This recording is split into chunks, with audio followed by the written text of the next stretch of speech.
제가 특별히 감사한 게 하나 있었는데요. 그게 뭐였냐면 우리가 이 사역을 시작하기 전부터 우리 이제 기도를 함께 했습니다. 새벽에 함께 나와서 각 사역팀별로 사역이 시작되기 한 2주 전부터 우리 교사 선생님들 다 함께 나오셔서 이제 기도를 먼저 했어요. 그리고 이제 또 사역이 끝나면 그 다음 팀이 또 새벽에 나와서 함께 기도하고, 그 와중에 이제 중보기도팀은 지하 2층에 있는 그 중보기도실에서 이 기도 제목을 놓고 한 달, 두 달 내내 계속해서 같이 기도를 이렇게 섬겨주셨단 말이죠. 그 이야기는 앞에서 이렇게 사역하는 분들이 있으면 뒤에서 기도하는 분들이 있었단 말입니다. 마치 이 아말렉과 이스라엘이 전쟁할 때 여호수아가 앞에 나가서 전쟁을 하는 동안에 모세와 또 아론과 훌이 기도하고 있었던 것처럼, 앞에 누군가는 나가서 사역을 할 때 뒤에서 누군가는 또 함께 기도하는 자리를 지켜주었다라는 말입니다. 아마 그런 하나님의 도우심을 구하는 기도가 우리 모든 사역을 안전하게 지켜주셨을 겁니다. 근데 더 감사한 건 뭐였냐면요, 우리가 그렇게 기도했음에도 불구하고 때로 어떨 때는 우리가 원하지 않는 그런 일들이 펼쳐질 때가 있습니다. 우리가 원하지 않는 그런 어떤 결과들이 나올 때가 있다는 말입니다. 오늘 우리가 이 본문에서 읽게 되는 이 바울의 이야기도 그런 어떤 이야기들을 우리가 살펴볼 수 있습니다. 사실 지금 이 사도행전 27장에 나오는 이 사도 바울의 신분은 이 죄인입니다. 그러니까 죄수입니다. 그리고 이제 가이사랴라고 하는 동네에서 로마로 호송이 되고 있는 중입니다. 호송이 되는 이유는 무엇 때문이냐면 이제 재판을 받기 위함입니다. 정식 재판을 로마에서 받겠다라고 이 바울이 상소를 하는 바람에 본래 가이사랴에서 해결될 수 있었던 모든 재판이 이제 로마까지 이어지게 되었습니다. 그러니 이 배에 탔을 때 이 가장 신분이 낮은 자가 누구였냐? 신분상 가장 낮은 자가 이 죄수인 이 바울이었습니다. 아마 성경에 정확한 기록은 없지만 바울과 함께 몇몇 다른 죄수들도 있었던 것으로 보입니다. 그런데 이 죄수들을 호송하는 책임자가 로마의 백부장 율리오라는 사람이 나오죠. 그런데 이 사람이 이 바울에 대해서 꽤나 호의적인 생각을 가지고 있었습니다. 그리고 이제 이 배를 책임지고 운행하는 선장이 있고 선주가 있었습니다. 그런데 문제는 무엇이었냐면은 이 가이사랴에서 출발한 배가 그레데라는 섬에 이렇게 이르게 되었을 때 이 어떤 시기가 배를 운행하기에 쉽지 않은 그런 시기가 되었습니다. 말하자면 이 막 배를 타고 가다가 잘못하면 사고가 나는, 그 지중해에서 잘못하면 배가 뒤집어지고 인명사고가 날 수 있는 위험이 꽤 많이 도사리고 있는 그런 계절이 되었다라는 말이죠. 때문에 바울은 자신도 꽤나 배를 많이 타보았기 때문에 선교 여행을 1차, 2차, 3차 여행을 하면서 이 많은 배를 타보았기 때문에, 물론 뭐 뱃사람처럼 전문가는 아니지만 또 하나님이 주시는 어떤 그 영감이 있어서 이 율리오에게 이야기를 했어요. 우리가 배를 여기서 멈추면 좋겠다. 여기서 배가 더 이상 나가지 않으면 좋겠다. 이렇게 이제 제안을 했습니다. 그런데 이 백부장이 이제 판단을 해야 되는데 누구 이야기를 듣게 되냐면 이 바울의 이야기, 바울 이 죄수의 이야기가 아니라 이 선장과 선주의 이야기를 듣게 됩니다. 저라도 그럴 것 같아요. 선장이나 선주는 훨씬 더 이 배를 운행하는 데 있어서는, 이 운항을 하는 데 있어서는 훨씬 더 전문가이니 당연히 이 선장이나 선주의 이야기를 들을 것 같습니다. 문제는 뭐냐면 같은 배에 타고 있지만 지금 이 바울과 선장과 선주 사이에는 목적이 전혀 다르다는 데 있었습니다.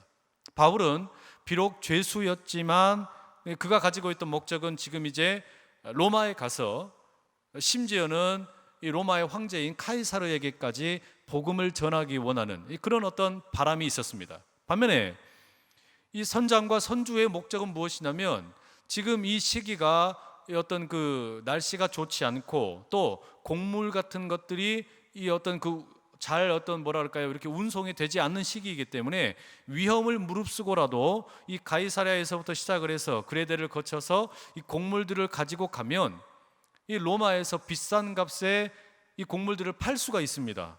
그러니까 이걸 가지고 가면은 비싼 값에 팔 수 있다. 이를테면 지금 경제적인 이유 때문에, 경제적인 어떤 목적을 어떤 극대화하기 위해서, 이런 이유 때문에 지금 이 선장과 선주는 이 배를 운항을 하려고 했던 것이죠. 많이 위험합니다. 그러나 다른 사람들의 목숨을 담보로 해서 이 배를 끌고 가려고 한 겁니다. 지금 이렇게 다양한 다른 목적을 가지고 있는 사람들이 한 배에 수백 명의 사람이 타고 있었습니다. 이 백부장의 어떤 선택은 선장과 선주의 말을 듣는 것이었습니다. 말하자면 하나님의 음성에 귀를 기울이는 이 바울의 음성이 아니라 선장과 선주의 경제적인 목적이 훨씬 더 우선되어서 결국 운항을 결정하게 되었다는 말이죠.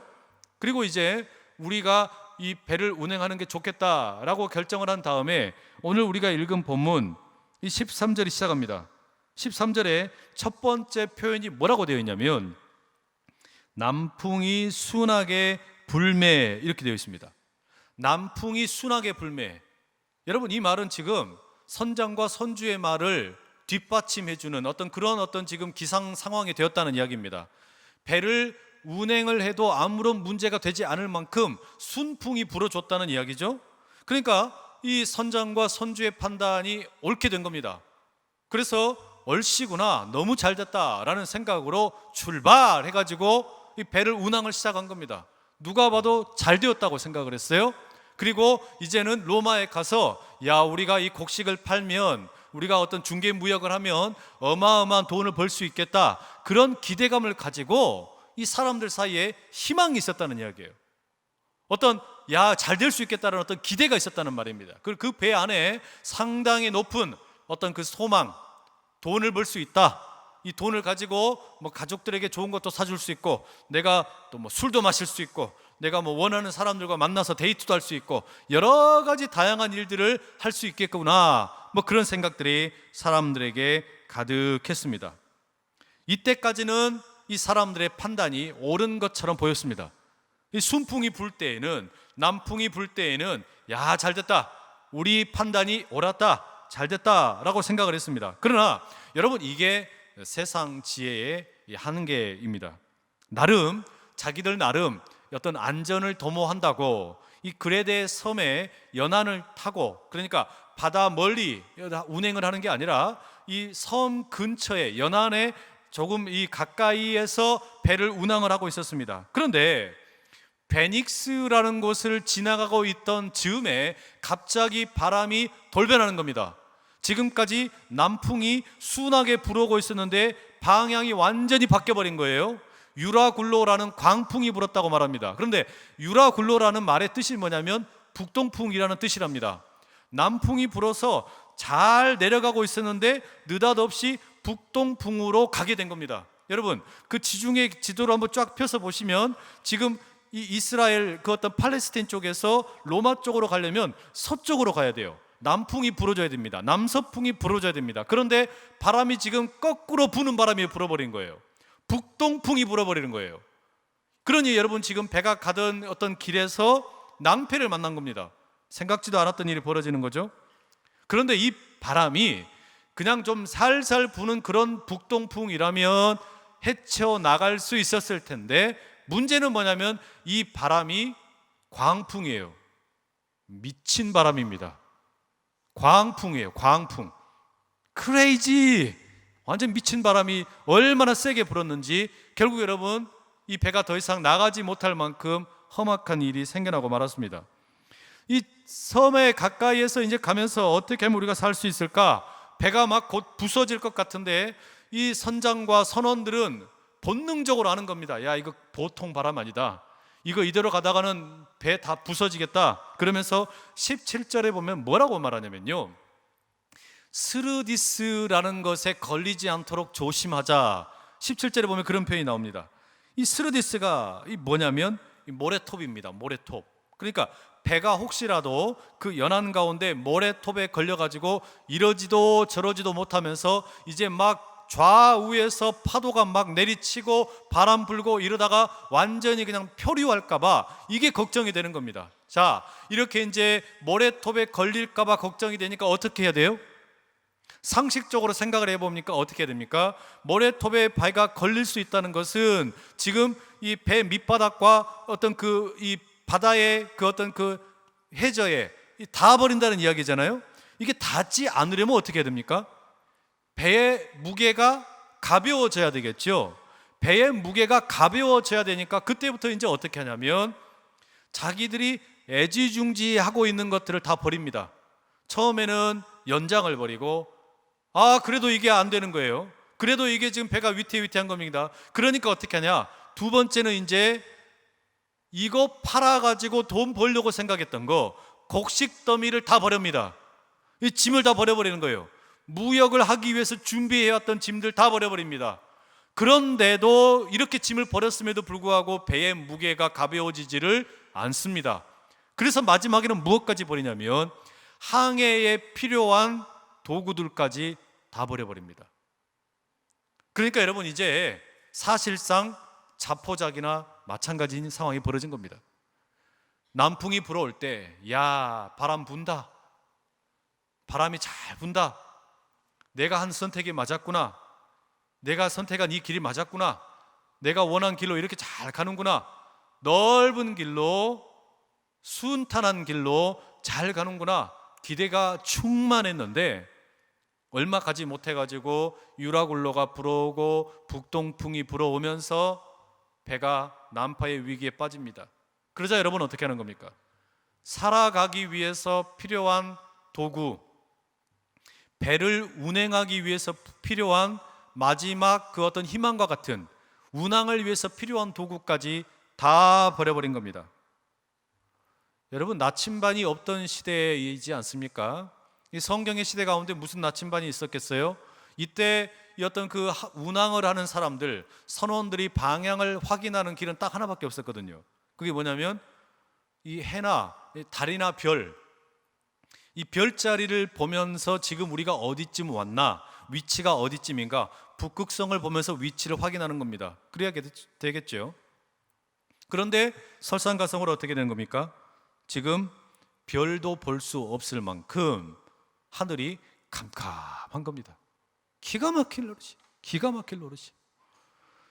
청운의 꿈을 안고 시작했는데 이 보트에, 커다란 배에 수백 명의 사람들이 함께 타고 각자 다양한 목적을 가지고, 백부장을 비롯한 군인들은 이 죄수들을 잘 이제 호송하고 나면은 내가 승진할 수 있겠지, 뭐 이런 기대를 가지고 있었을 것이고, 장사하는 사람들은 여기 있는 이 짐, 여기 있는 이 어떤 물건들을 가지고 가서 잘 팔면 집 한 채 살 수 있겠지, 뭐 이런 기대를 가지고 갔을 것이고, 이렇게 다양한 어떤 인간 군상들의 모습이 그 배 안에 가득한데 다양한 희망을 가지고 출발했는데, 여러분, 얼마 못 가서 내가 운항하는 이 배, 내가 주인이 되어서, 내가 선장이 되어서 내 뜻대로 내 힘으로 운항하려고 했던 이 배, 난파의 위기에 빠진 겁니다. 그러니까 여러분 어떻게 돼요? 이제는 의지할 것이 하나 둘 빠져가는 겁니다. 처음에는 그냥 보통 짐 버리고, 두 번째는 돈을 벌기 위한 짐 버려버리고, 세 번째는 생존을 위해서 반드시 필요한 운항을 위한 짐까지 다 버려버렸습니다. 그런데도 살 길이 없어요. 별이 보이지 않는 겁니다. 패닉이죠. 이 뱃사람들에게 있어서는 별이라고 하는 것은 내가 지금 어디쯤에 왔나라는 것을 확인시켜주는 그런 어떤 천체의 일부일 뿐만 아니라 일종의 신과 같은 존재입니다. 저 하늘에 있는 별들은 신입니다. 그런데 내가 믿는 신마저도 보이지를 않는 거예요. 내가 믿는 신마저도 보이지를 않는 겁니다. 지금 여러분, 이 배 안에 있는 사람들 완전히 그야말로 이제는 막다른 길에 이른 겁니다. 이때 누가 리더십을 발휘합니까? 이때 누가 리더십을 발휘합니까? 이 위기를 만난 배에 남은 게 아무것도 없거든요. 살 수 있는 방법이 아무것도 없습니다. 구원의 소망이라고는 아무것도 없는 이 상황에 리더십을 발휘하는 게 누구냐? 죄수 바울입니다. 죄수인 바울이 그 자리에서 리더십을 발휘하는 거예요. 너무 웃기지 않습니까, 여러분? 백부장도 완전히 그냥 새하얗게 얼굴이 질려버렸고, 선장도 자기가 할 일을 다 해보았는데도 배가 뜻대로 되지 않으니까 이제는 자포자기이고, 선주는 말할 것도 없고 선원들까지도 모두 다 이제는 우리는 다 죽었다라고 생각하고 있을 때 바울이 리더십을 발휘하는 겁니다. 그러면서 뭐라고 이야기해요? 아니, 선장과 선주님, 특히 백부장님, 내가 말하지 않았습니까? 우리가 겨울은 여기서 그냥 보내고 날이 좀 좋아지면 그때 배를 타고 가자고 내가 말하지 않았습니까? 이렇게 이야기하죠. 자신의 말이 신빙성이 있다라고 하는 것을 보여주기 위한 겁니다. 그리고 나서 뭐라 그러냐? 당신들의 신, 당신들이 믿는 신, 별들은 보이지도 않지만 나의 하나님이 지난밤에 내게 나타나셨습니다. 나의 하나님이 지난밤에 내게 나타나셔서 말씀하셨습니다. 내가 로마 황제 카이사르 앞에 서야 될 것이기 때문에 하나님께서는 이 배에 타고 있는 모든 사람들을 다 지켜주겠다고 말씀하셨습니다. 그러니 내 말을 믿고, 아니 나를 믿지 말고 나의 하나님을 믿고 여러분 안심하십시오, 이렇게 이야기하는 거예요. 너무 멋있지 않습니까? 이게 여러분 약한 자를 강하게 만드시는 이 하나님의 은혜예요. 너무나 보잘것없는 죄수를 강하게 만드셔서 리더십을 발휘하게 하시고 위기를 타개하게 하시는 하나님의 은혜라는 말이죠. 여러분, 어쩌면 우리가 지금 어떤 기대하는 이 리더의 모습은요, 우리는 지금 백부장과 같은 리더, 선장과 같은 리더, 선주와 같은 리더를 우리 부모님들은 꿈꾸는지도 모르겠습니다. 우리 부모님들이 생각하는 리더, 혹은 우리 청소년들이나 청년들이 되고 싶은 리더는 그 배 안에서 야, 나는 백부장과 같은 리더가 돼야지, 야, 나는 선장과 같은 리더가 돼야지, 야, 나는 선주와 같은 리더가 돼야지, 그런 어떤 리더십을 보여주고 싶을지 모르겠어요. 그런데 정작 하나님께서 우리에게 기대하시는 리더십은 어쩌면 죄인의 모습으로 위기의 순간에 그 모든 사람들에게 구원을 선포하는 바울의 리더십이 아닌가라는 생각이 든다는 말입니다. 하나님께서 지금 우리에게 기대하시는 리더십이 바로 그런 거란 말이죠. 왜 그렇습니까? 왜냐하면요, 백부장의 리더십, 군사력이에요, 힘이에요. 그런데 생명의 위협 앞에, 배가 침몰할 위협 앞에 그 군사력, 그 권력 아무 쓸모 없습니다. 선주의 리더십, 경제력의 리더십입니다. 그 경제력의 리더십, 그 흔들리는 배에서 아무 쓸모가 없어요. 선주의 리더십, 그 뒤에 나오는 선장의 리더십은 어떻습니까? 선장, 그 배의 경험의 리더십입니다. 배를 충분히 만져보고 이끌어 보았던 경험의 리더십입니다. 그런데 이 리더십마저도 쓸모가 없는 거예요. 아무 쓸모가 없는 겁니다. 결국 이 모든 상황을 타개하게 하는 그 하나님의 계획, 거기에 쓰임받는 게 누구냐? 이 바울이에요. 열린 문, 넓은 문으로 들어가기를 원하는 그런 리더십으로 쓰임받는 게 아니라 좁은 문으로 목숨 걸고 복음을 전하고자 하는 그 한 가지 목적 가지고 이 배에 올라탄 그 바울의 리더십, 그 바울의 어떤 헌신, 그 수고, 이것이 결국 여러분 침몰하고 있는 배를 건지더라는 말이죠. 어쩌면 여러분, 우리가 마주하게 되는 여러 가지 삶의 모습 가운데 때때로 모든 것이 잘 풀릴 때가 있어요. 고성장 시대, 그런 고성장 시대에는요, 모든 사람들이 다 잘 풀립니다. 그때는 모든 사람들이 다 어떤 커다란 희망을 갖습니다. 커다란 꿈을 꿉니다. 그런데 지금 우리가 살고 있는 이 저성장 시대, 저성장 시대를 살고 있다 보니까 유행하는 게 뭡니까? 소확행입니다. 작지만 확실한 행복. 왜 이런 소확행과 같은 말들이 유행하는 거냐? 고성장 시대가 아니기 때문에 그래요. 만약에 우리의 이 경제적인 상황이 풍성한 어떤 커다란 이익을 볼 수 있는 그런 시대라면 소확행과 같은 말이 나오지 않죠. 그런데 지금 우리가 살고 있는 시대가 저성장의 시대, 아니면 어쩌면 이제는 오히려 침체의 시대, 그런 어떤 표류하는 시대, 위기의 시대, 배가 침몰하고 있는 것처럼 위기를 만나는 것 같은 그런 시대. 그러다 보니까 여러분, 사람들이 어떤 희망을 갖는 거예요? 소확행 같은 말을 하는 겁니다. 작지만 확실한 행복, 이런 걸 찾는다는 말이죠. 고성장을 하던 시대의 경영의 기법과 이런 어떤 저성장의 시대의 경영의 기법이 확연히 달라져야 됩니다. 교회도 마찬가지고 우리 청년들을 비롯해서 우리 모두가 가져야 될 미래에 대한 계획이 훨씬 더 현실적이게 되는 것이 당연합니다. 그런데 그것은 그냥 어떤 경제 또는 어떤 돈 이런 것들이 흘러가는 모습을 보면서 나타나는 모습이지만, 정작 여러분, 우리는 지금 어떻게 쓰임받고 싶은 거냐? 우리는요, 지금 선장의 리더십이나 선주의 리더십이나 아니면 백부장의 리더십으로 쓰임받고 싶은 게 아니에요. 우리가 쓰임받고 싶은 것은 바울의 모습으로 쓰임받고 싶은 겁니다. 바울이 지금 쓰임받는 모습은 뭐냐면 생명을 걸고 복음을 증거하는 리더십이에요. 여기 있는 사람들 가운데, 그 배 안에 있는 사람들 가운데 자기 생명을 걸고 나가는 사람이 없어요. 복음을 위해서 생명을 거는 사람이 없어요. 그런데 복음을 위해서 생명을 거는 이 바울의 리더십이 자기만 살린 게 아니라 주변에 있는 많은 사람들 다 함께 살리는 겁니다.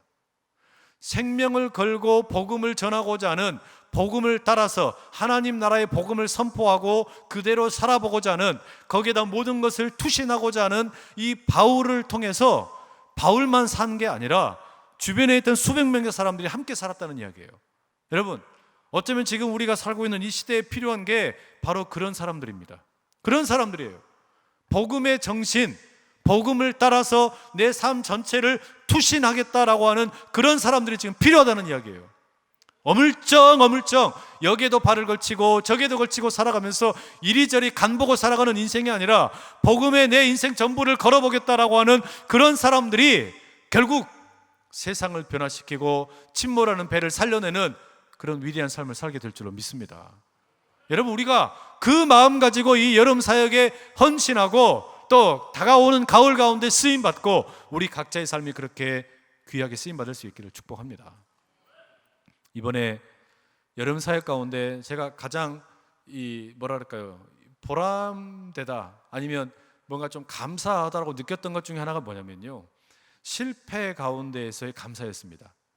우리 여름 사역 가운데서 모든 것이 다 잘 된 게 아니고 사실은 위기가 있었어요. 어려움이 있었어요. 여러분들 다들 잘 아시는 것처럼 우리 청소년들이 수련회를 다녀온 다음에 집단으로 이 장염에 걸렸습니다.